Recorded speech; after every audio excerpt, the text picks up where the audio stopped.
It's early, I'm not used to this anymore, the morning shoots. Let's do this. Time is of the essence.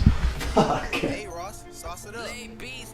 Okay, hey, welcome back. Today we're making a soup. I told you guys I was gonna make some soup, so we're gonna make one today. We're gonna make kind of like a Korean-inspired veggie stew. Kind of spicy, kind of aromatic, really rich. Some good techniques in there that'll translate to other soups. And so, let's get started.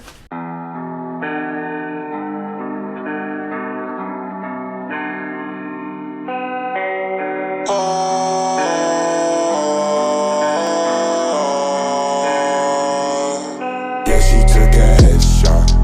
Yeah, I don't wanna listen. No, you talk a lot. Yeah, I'm the one that's trying to get to barking dog. Yeah, if you come around me, beware it. Please don't say you love me, don't love me. Because I look like a nightmare. I got shadow back along me, flowers on me, mirror on me, wait. Young bitch, I feel like a nightmare. I need Rari, bitch, and Audi, wait. Burn it up a bitter. Say you want me back, I suggest you take it back. Don't get too attached, I got all this in my bag. Got me evil, baby, back. Catch me cutting through the traffic. Wish, baby, magic. Nightmare to fashion. Digging up my grave by the lilacs, yeah. I'ma need my mind and my time back, yeah. Ready all the rest with my belly tucked. Bitch, please don't fucking wake me up, cause I can't handle that. Okay, so I got a pot just preheating over medium heat. I'm gonna use a little bit of sesame oil, but sesame oil is pretty strong in flavor, so the amount of oil I need to sweat these vegetables, if I use all sesame oil, it'll be pretty strong. So I'm gonna use some canola oil as well, just because it's a neutral oil that doesn't taste like anything. And then we're gonna get in our aromatics now. This is kind of the way soup making always works, is you wanna start with your aromatics, which is like onions, garlic, stuff like that. Also, it looks funny that I'm wearing a vest. It's really cold in my house this morning for some reason, so just trying to stay warm. A couple cloves of garlic, and I'm not like dicing these too small, so I want kind of everything to be the same size. And then I'm gonna do some ginger in there as well. Oh, good little trick with ginger is to just peel it with a spoon. It honestly works better than a vegetable peeler.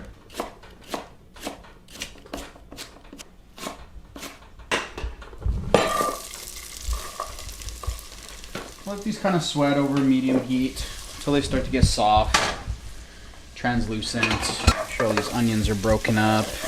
They'll shrink down a little bit. Also hit it with a pinch of salt now.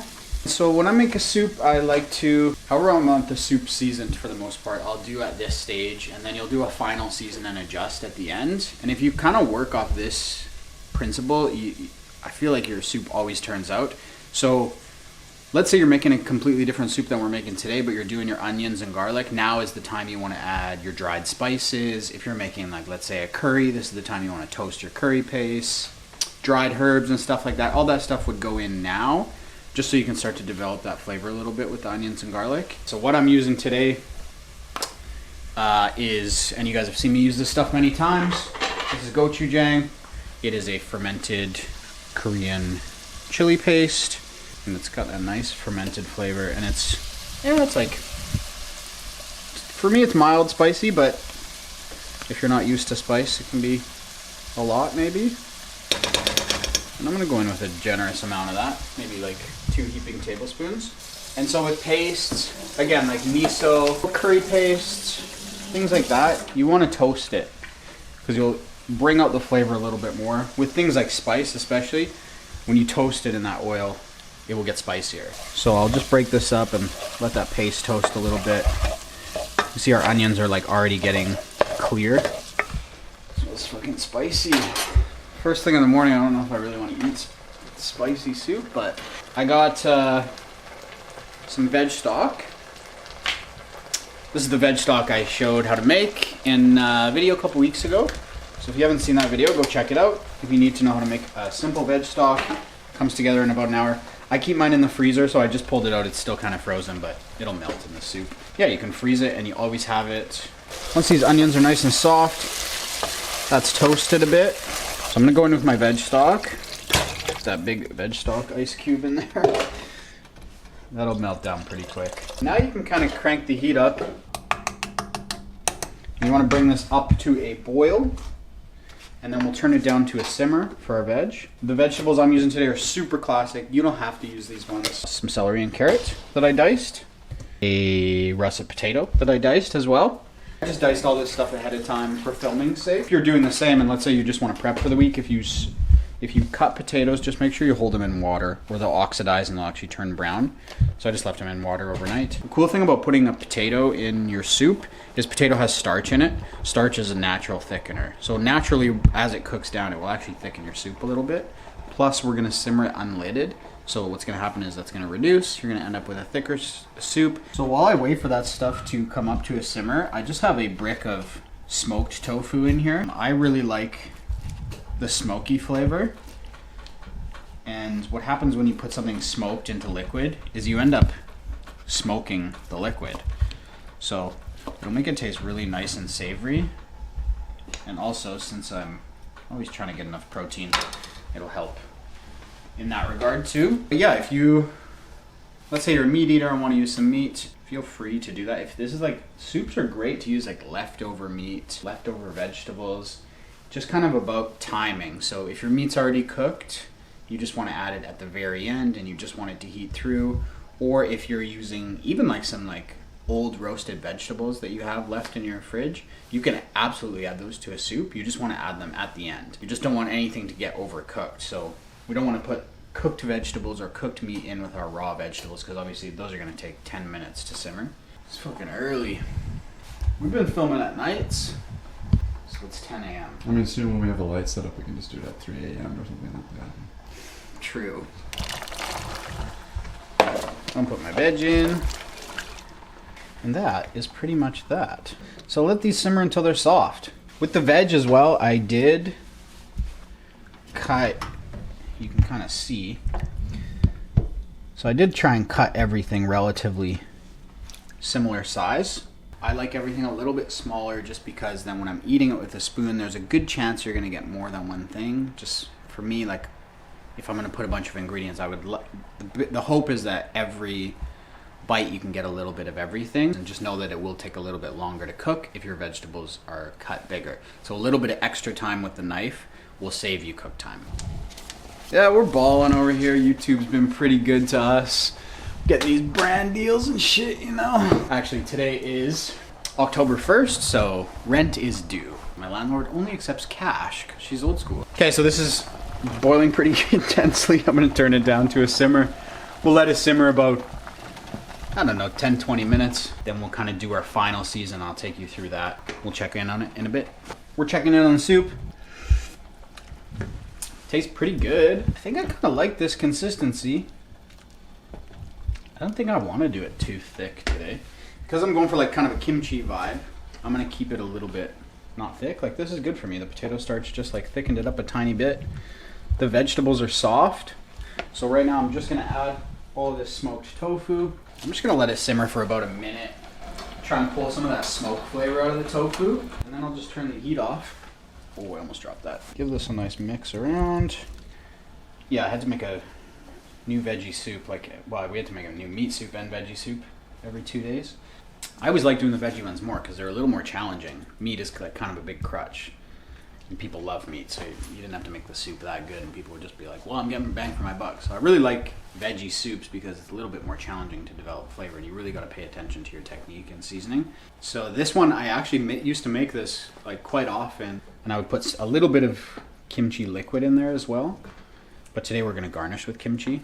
So it'll be like that nice, spicy, little bit of Korean flair in there. And you can also, like, the nice thing about making a big pot of this is, like, obviously we're only going to plate one bowl. I got a big pot of this. I can eat this for the next couple days. What you can do, too, is just heat it up in a pan, serve it over rice. Tastes great. It's obviously a lot of carbs with the potato and the rice, but, I mean, no judgment here. To plate, I'm just going to take a little bit of fresh Napa cabbage. Napa cabbage, or suchoy, some people call it different things, is what they make kimchi with. So I just want like a nice refreshing bit of it. So we're just making one bowl, so actually maybe I'll do 2 leaves. And I don't really want to cook this. I'm gonna take the ends off. I just want this to be kind of like crisp and refreshing in the soup. So slice it really thin. I'm gonna put this in the bowl, and then when I pour that hot soup over it, it will just like lightly cook it. Now you wanna have a taste before you plate it and do your final season. So it needs salt. So I'm gonna use, just to finish as my salt, I'm gonna use some soy sauce, and that'll help season it with some salt, and it'll also bring some more umami. Touch more. And then so because I'm kind of playing with the flavors of kimchi, which is like a sour flavor, I want to use like a decent amount of vinegar at the end as well, just to give it that little bit of sourness that'll pair well. Just start slow. Make sure you give it a good mix. Nice. I was like just a hint of sourness. Nothing too crazy because we are going to put some actual kimchi on at the end. Make sure we get, you know, a good amount of veggies and tofu in there. And then we'll just take some of our spicy broth. So I have some vegan kimchi. I'm gonna put a little bit of this just on top. Just to give it that extra little bit of funkiness. Kind of generous with that. Just some scallions I sliced ahead of time.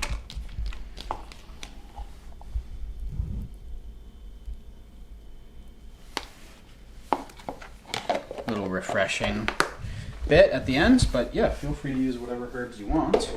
Really nice, like cold weather, especially if you like spice. And I mean, you don't have to use as much gochujang if you don't want. I just kind of like that spice. So I'm just gonna mix this all in. We'll have a taste. Some of everything in there.